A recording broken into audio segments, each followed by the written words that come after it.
Your instructor is David Dorian Ross. Mr. Ross is the founder and CEO of Taiji Fit and the creator of the Taiji Fit Mind-Body Exercise Program. He has a BA in Human Movement Studies from San Francisco State University and has trained in China with championship martial arts coaches. His competitive performances in Tai Chi have won him 7 U.S. gold medals, 2 world bronze medals, and a world silver medal. Mr. Ross is the host of the PBS series Tai Chi, Health and Happiness, and the author of 5 books on health and wellness, including Exercising the Soul.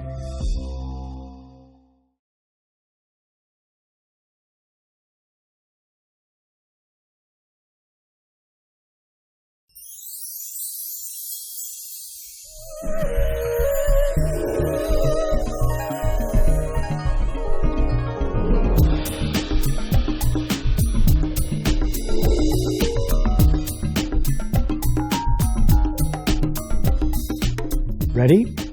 Salute. 同学再见. Very nicely done, everybody. Good job. Have a great week. I'll see you guys next time. Thank you.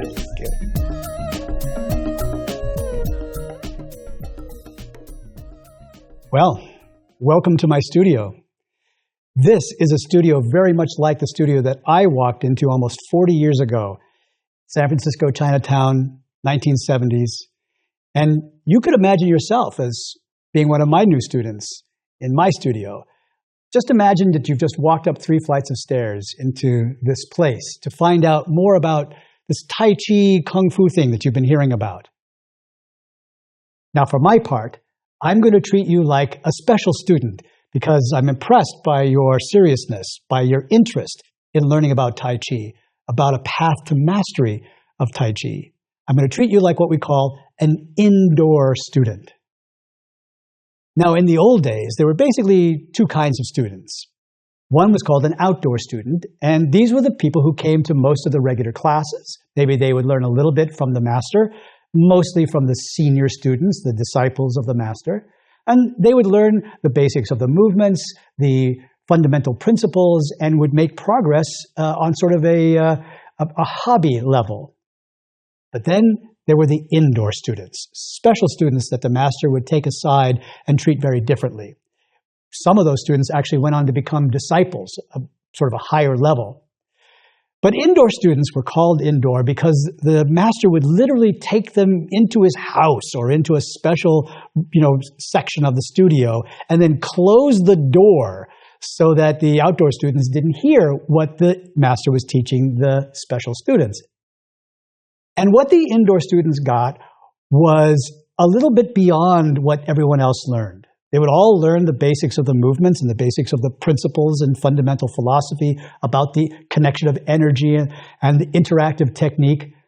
But indoor students would get personalized instruction, details and nuances of all the techniques, a guidance towards their journey on the path to mastering Tai Chi.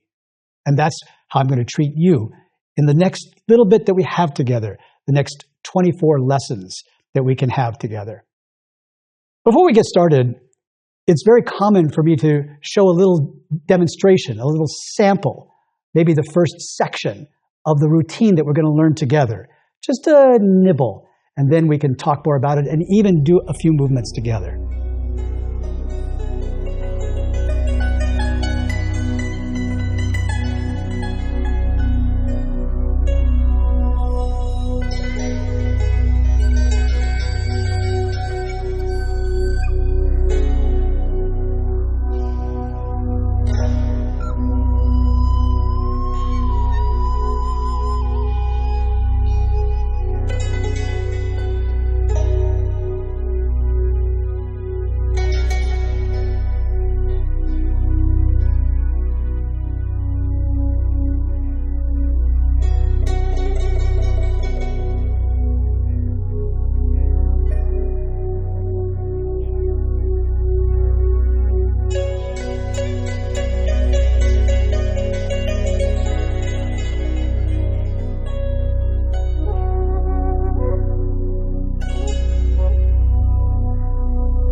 Well, that's the first section of the routine that we are going to learn together.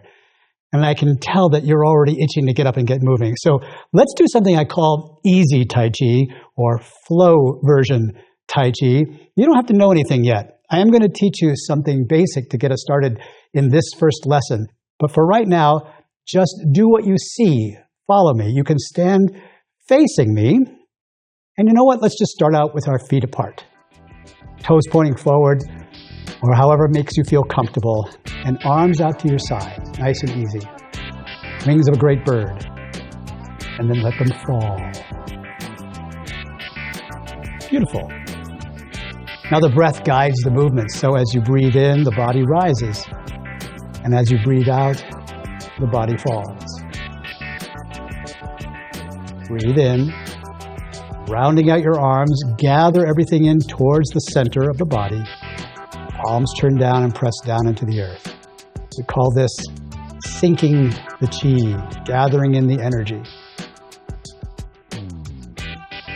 Beautiful. Now the hands in front float up. And then just melt, sinking down just a little bit, maybe an inch. Float back up again. Melt on down. Nothing special here, just finding your rhythm. Finding the flow of Tai Chi. They say it's all inside you anyway. Beautiful. One more time. Hands float up in front and then pull back in the heart. Now stay with me as you step into your corner and push. Just drift out into space and then drift back in. Just push and pull. That easy. Breathe out. Breathe in. One more time. And let's bring it back in because we're going to do the other corner. Step on in. Step on out to your other corner. And again, drift out into space. Breathe in. Breathe out.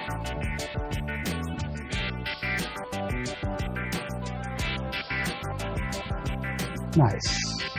Now this time as you drift on back, turn the hands palm up towards the sky. And coming forward, the hands cross at the wrist.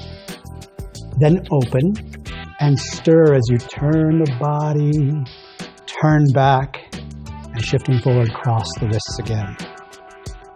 We call this crossing the points because right at the wrist, there are these two acupuncture points, the Nei Guan point, that is said to awaken the energy of the body.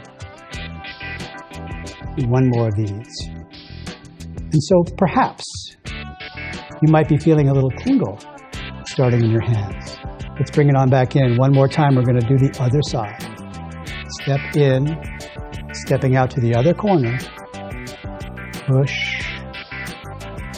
Floating in, the hands turn palm up. Coming forward again, cross at the wrists. And open and stir.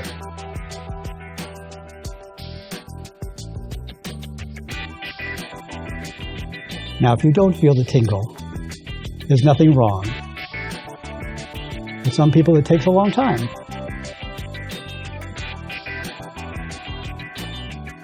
But if you do, maybe it feels like it's warming up, tingling, pulsating.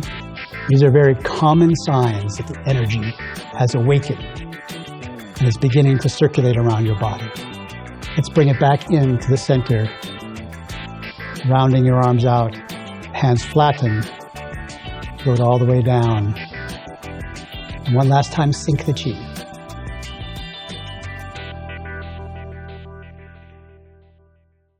Very nice. I love the feeling of the energy. We're going to learn more about what this means. Now, I want to say something about how we're going to be learning together. There's many different ways you could study Tai Chi, but for me, the only way to really understand the path to mastery of Tai Chi is to immerse yourself in the tradition. There's many different perspectives that I could be taking, a perspective that is entirely Western-based.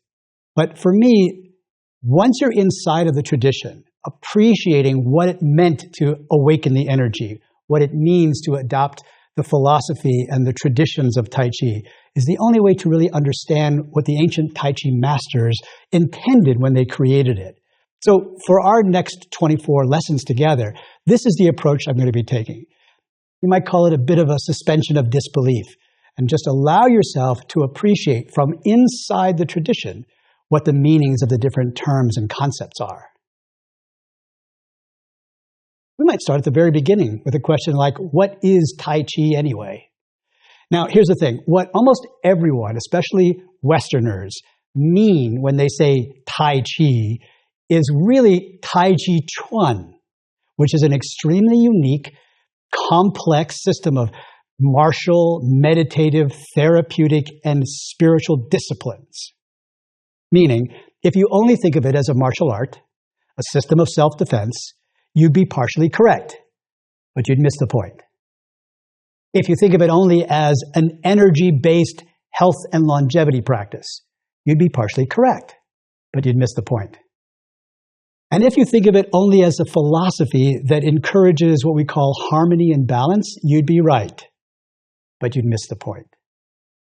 Actually, Tai Chi is a path to living a certain kind of life, a life according to the tradition that is guided by nature and finding harmony and balance in every situation. The ancient Tai Chi masters discerned that to really change human behavior, it takes an intermixing of growth on every level: physical, emotional, cognitive, energetic, and spiritual. Now, of course, Tai Chi had context when it was first invented. Centuries of war combined with recurring natural disasters made the ancient Tai Chi philosophers acutely aware of the consequences of, number one, ignoring the importance of personal growth, and number two, having no practical means of nurturing that growth. And the consequences were massive human misery and oppression and the stagnation of human civilization, just no growth going forward. So Tai Chi Chuan was created to be a powerful, proactive force for good, to enable the strong to stand up for the weak, to teach the powerful the benefit of being compassionate and benevolent toward the powerless, and to teach anyone how to be the best they could be, both physically and mentally, and to teach everyone how to live a long and happy life. But that takes training. There is so much going on in a life that pulls us towards imbalance that we need to develop some new skills. And here is where the tradition of Tai Chi teaches us our first simple yet most powerful lesson. We get best at what we practice most, and we get worse at what we practice least. The physical skills we practice most are the ones we eventually become best at. The lifestyle and health habits we practice most become the ones that bring us the most benefit. The attitudes, perspectives, and social behaviors that we practice most are the ones that become second nature and the ones that others come to know us by. So what will you learn in this time that we have together? Well, first of all, you're going to learn something called the Yang-style 40-movement form, broken down and reviewed lesson by lesson. You're going to learn 10 classical Tai Chi principles that are broken down on physical, energetic, and spiritual levels. You'll also learn meta-concepts that will provide context and relevance to the classical Tai Chi principles.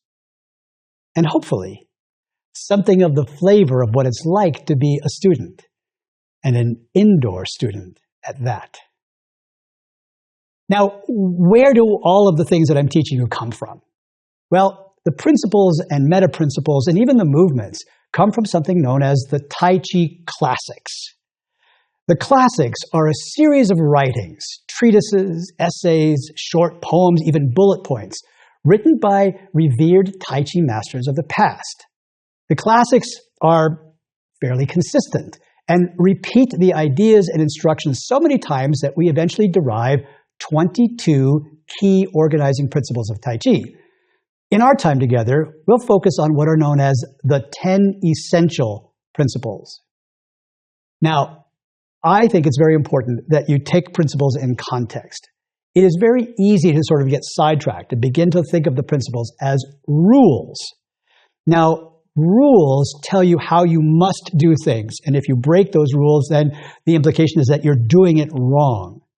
But principles, on the other hand, are a beginning point, a place for you to start a personal exploration. And so I always tell my students a little story about how I imagine the principles being discovered. So the legendary inventor of Tai Chi is a Taoist sage named Zhang Sanfeng. And I make a little joke about this, but I always imagine Zhang Sanfeng living up in the mountains in China back in ancient times and going out day after day into the backyard and just practicing this thing. Didn't even have a name. Didn't even call it Tai Chi, just this thing, this meditation, this dance he was doing.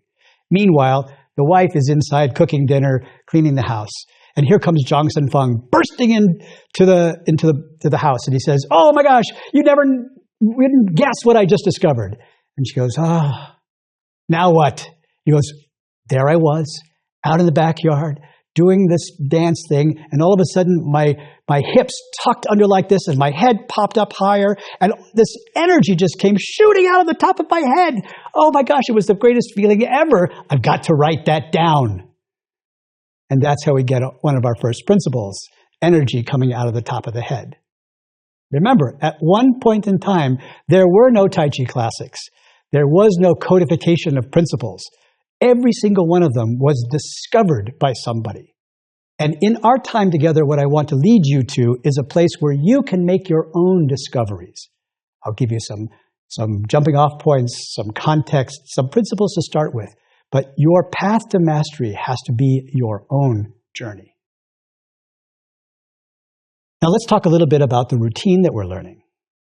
The 40 movement form is in a particular style, known as the Yang family style, the Mr. Yang's family.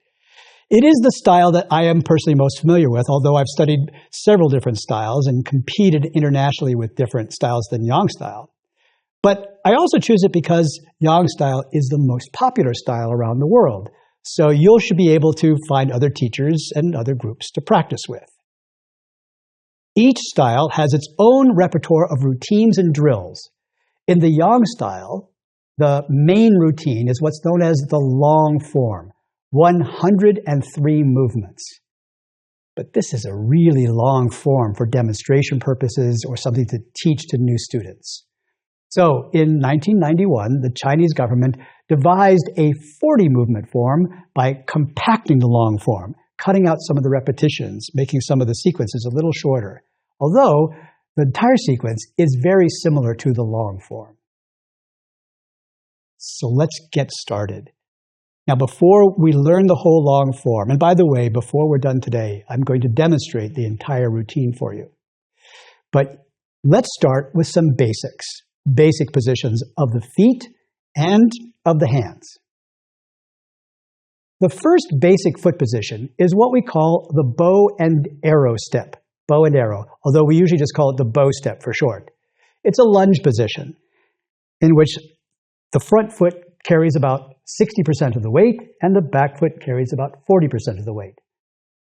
Both knees are bent here, although the front knee is definitely bent more.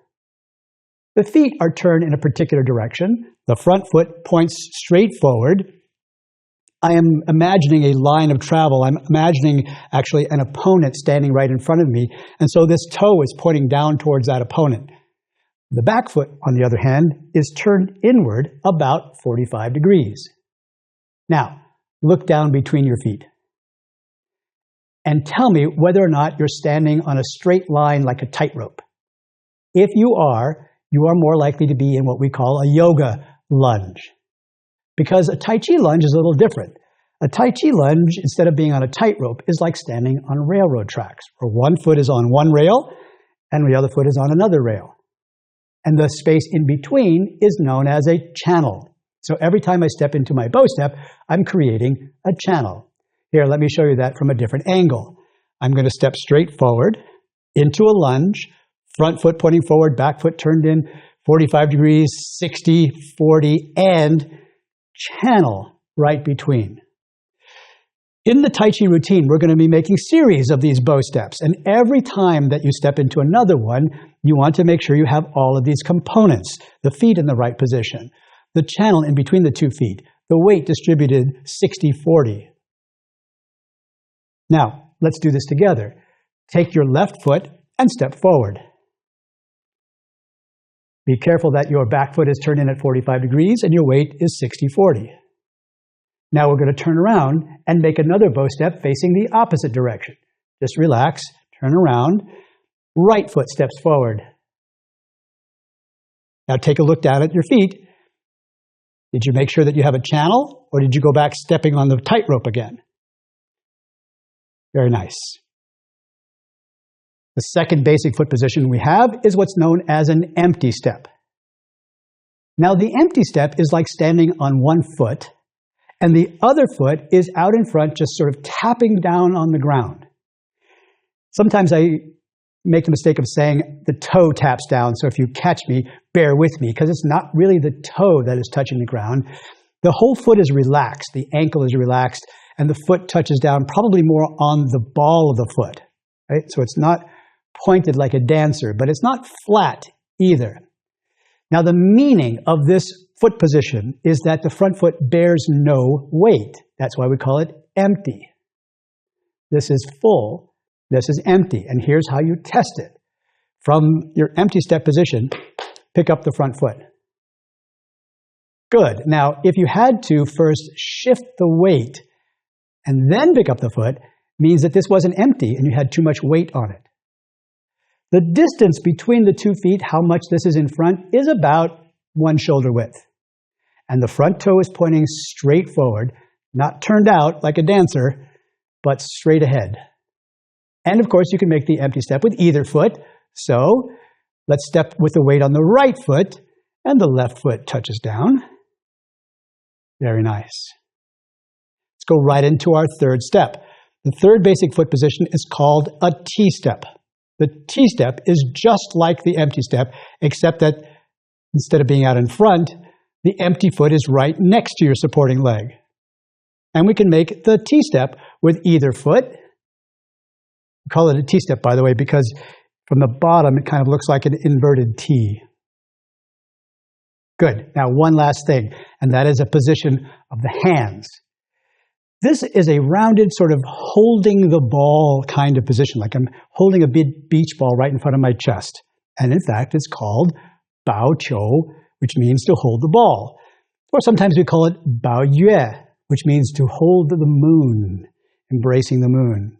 The top arm is rounded, the bottom arm is cupped upward, top arm comes right across my chest, bottom arm comes across my belly, and what's more, there's space in here as well, big rounded space. So it's not just what we call a half moon, it's a full moon. And we can make the holding the moon position with either hand on top, so we can spin that around with the left hand on top, spin it around again, right hand on top. Very nice. So now let's take all of those basic positions of the hands and feet and put them together in a little drill. Step back, give yourself a little bit room. We're going to walk right towards each other. And we're going to start with this hand on top, holding the ball, and this foot stepping forward. Don't worry about right or left. Just do what you see. From this bow step, I'm going to bring my back foot forward to make a T-step. Good. And then this foot comes forward again to make an empty step. And then one more time, step forward, bow step again, and change your hold the ball. Good. Step up, T-step. And empty step. And then forward, bow step. Landing heel first, then shifting forward, and change. Let's do one more. Step up, T-step. And empty step. And forward again, bow step, and change your hold the ball. Very nice. We call that stepping drill number 1, basic steps. And we'll practice this again. Now let me show you a demonstration of the entire routine. And if you watch closely, you'll see those basic positions inside the entire performance.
That's a long routine, isn't it?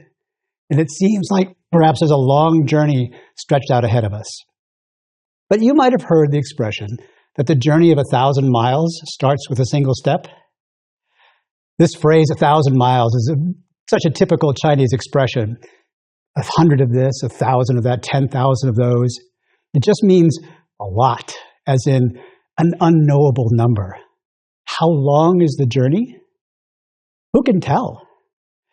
Because there is no journey one can travel that is longer than the journey of self-discovery, of becoming who you're always meant to be. The journey just lasts your whole life. In the martial practice of Tai Chi, we always imagine the presence of an opponent so that we can get the technique just right. But we traditionally imagine that that opponent is a mirror image of ourselves because we will never face an opponent greater than our own doubts, fears, ignorance, and ego. But the journey is actually easy to begin. All it takes is putting one foot in front of the other. Just begin, and the road will lift you up and take you. I'll be your guide for this little while on this road to Tai Chi Mastery. Thank you for being here today, and I'll see you in our next lesson.